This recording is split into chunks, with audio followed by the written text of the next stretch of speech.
Throughout January, protests erupted in Algeria, Jordan, and Oman. By January 25th, the movement reached Egypt, followed by Syria, Yemen, Iraq, Libya, and several other countries. This is the first Arab revolution of the 21st century, or it will be brutally suppressed. Arab Spring. 12 tahun yang lalu ada sebuah kejadian fenomenal yang mengubah kondisi politik dan sistem pemerintahan beberapa negara di Timur Tengah. Kejadian itu dikenal dengan sebutan Arab Spring. Apa itu Arab Spring? Arab Spring adalah serangkaian aksi protes yang menyebar luas di negara-negara Arab yang pada akhirnya mengakibatkan perubahan rezim di berbagai negara seperti Tunisia, Mesir, dan Libya. Aksi protes tersebut bertujuan untuk menurunkan rezim otoriter yang telah berkuasa puluhan tahun dan berniat mengubah sistem pemerintahan yang lebih demokratis. Pasalnya, selama bertahun-tahun, masyarakat di banyak negara tersebut merasakan kemunduran hak-hak politik dan kebebasan sipil serta menghadapi masalah kesenjangan sosial dan ekonomi. Tentunya ada alasan mengapa gerakan ini disebut sebagai Arab Spring. Nama Arab Spring sebenarnya merujuk pada revolusi yang terjadi pada tahun 1848 ketika pergolakan politik melanda Eropa. Revolusi tersebut dikenal sebagai People's Spring atau musim semi rakyat. Sejak saat itu, Spring digunakan untuk menggambarkan gerakan menuju demokrasi, seperti Prague Spring di Cekoslowakia yang terjadi pada tahun 1968. Oleh karena itu, gerakan revolusi ini kemudian dipopulerkan oleh media barat dengan istilah Arab Spring pada tahun 2011 ketika aksi protes di sejumlah negara Arab terjadi. Meski Arab Spring sendiri secara umum dapat mengakibatkan pergantian rezim di sejumlah negara, akan tetapi tidak setiap negara berhasil mencapai tujuan dalam hal peningkatan demokrasi. Bagaimana awal mula terjadinya Arab Spring?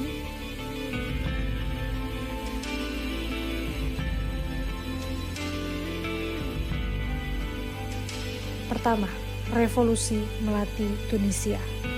Serangkaian protes ini bermulai dari suatu gerakan di Tunisia yang kemudian dikenal sebagai Revolusi Melati Tunisia. Pada bulan Desember 2010, Mohamed Bouazizi, seorang pedagang kaki lima berusia 26 tahun, membakar dirinya untuk memprotes penyitaan sewenang-wenang kios sayurnya oleh polisi karena kegagalan mendapatkan izin berjualan. Tindakan pengorbanan Bouazizi menjadi katalis bagi apa yang disebut sebagai revolusi melati di Tunisia.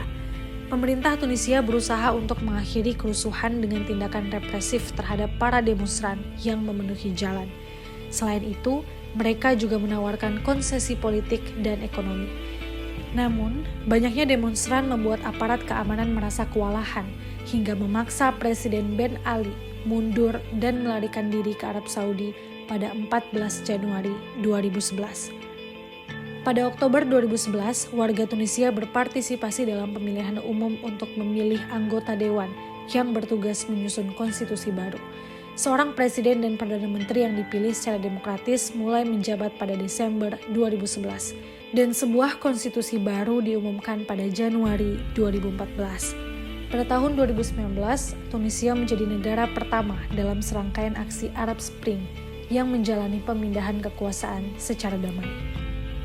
Kedua, Revolusi 25 Januari Mesir. Terinspirasi dari revolusi melati di Tunisia, aksi protes serupa mulai berkembang di kalangan anak muda di Mesir. Mereka mengorganisir aksi protes tersebut melalui media sosial. Kemudian pada 25 Januari 2011, massa dalam jumlah besar melakukan aksi protes dan aksi demonstrasi besar-besaran.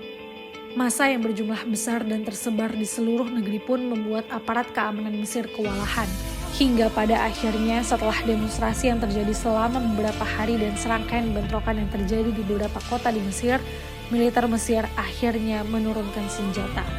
Setelah kehilangan dukungan militer, Presiden Husni Mubarak meninggalkan jabatannya pada 11 Februari setelah berkuasa hampir 30 tahun. Dia menyerahkan kekuasaan kepada Dewan Perwira Militer Senior.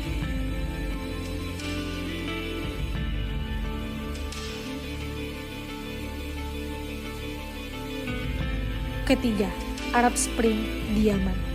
Kesuksesan aksi protes di Tunisia dan Mesir yang berhasil menggulingkan rezim yang berkuasa memicu gerakan protes serupa di Yaman, Bahrain, Libya, dan Suriah pada akhir Januari, Februari, dan Maret di tahun 2011.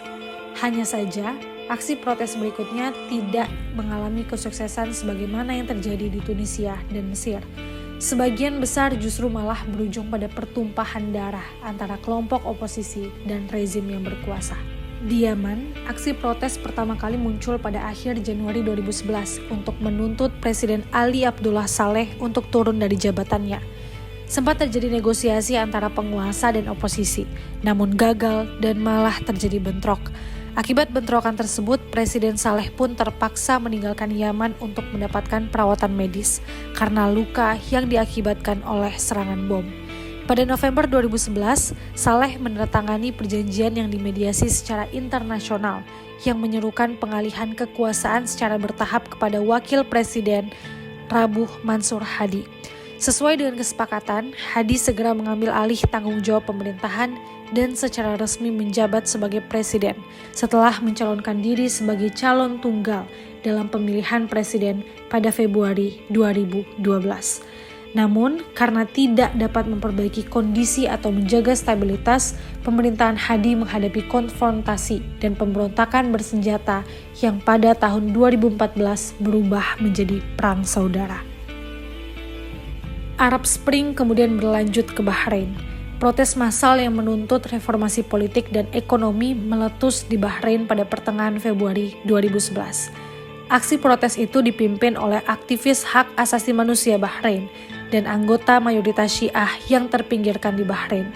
Aksi tersebut mendapatkan tindakan represif dari pasukan keamanan Bahrain, dibantu oleh pasukan keamanan Dewan Kerjasama Teluk yang terdiri dari 1.000 tentara dari Arab Saudi dan 500 petugas polisi dari Uni Emirat Arab yang memasuki negara itu pada bulan Maret 2011. Pada akhir bulan, gerakan protes massa telah dilumpuhkan. Sebagai buntut dari protes, puluhan pemimpin aksi protes tersebut dihukum karena aktivitas anti pemerintah dan dipenjarakan. Sementara itu, ratusan pekerja Syiah yang diduga mendukung aksi protes itu dipecat dan puluhan masjid Syiah dihancurkan oleh pemerintah. Pada November 2011, hasil penyelidikan menyimpulkan bahwa pemerintah telah menggunakan kekerasan dan penyiksaan yang berlebihan terhadap pengunjuk rasa. Gerakan Arab Spring juga terjadi di Libya. Di Libya, protes terhadap rezim Muammar al-Qaddafi pada pertengahan Februari 2011 dengan cepat meningkat menjadi pemberontakan bersenjata. Ketika pasukan pemberontak tampaknya berada di ambang kekalahan pada bulan Maret, sebuah koalisi internasional yang dipimpin oleh NATO meluncurkan kampanye serangan udara yang menargetkan pasukan Qaddafi. Meski demikian, Qaddafi mampu mempertahankan kekuasaan di ibu kota Tripoli selama beberapa bulan. Setelah pasukan pemberontak menguasai Tripoli, Qaddafi kemudian terbunuh di Sirte pada Oktober 2011 saat pasukan pemberontak menguasai kota.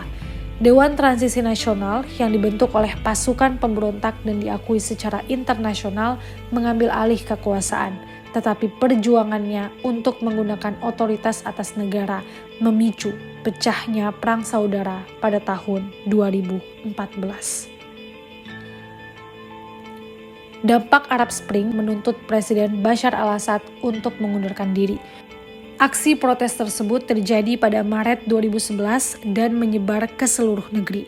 Rezim Bashar al-Assad menanggapi aksi protes tersebut dengan penumpasan brutal terhadap pengunjuk rasa. Hal itu jelas menuai kecaman dari para pemimpin internasional dan kelompok hak asasi manusia.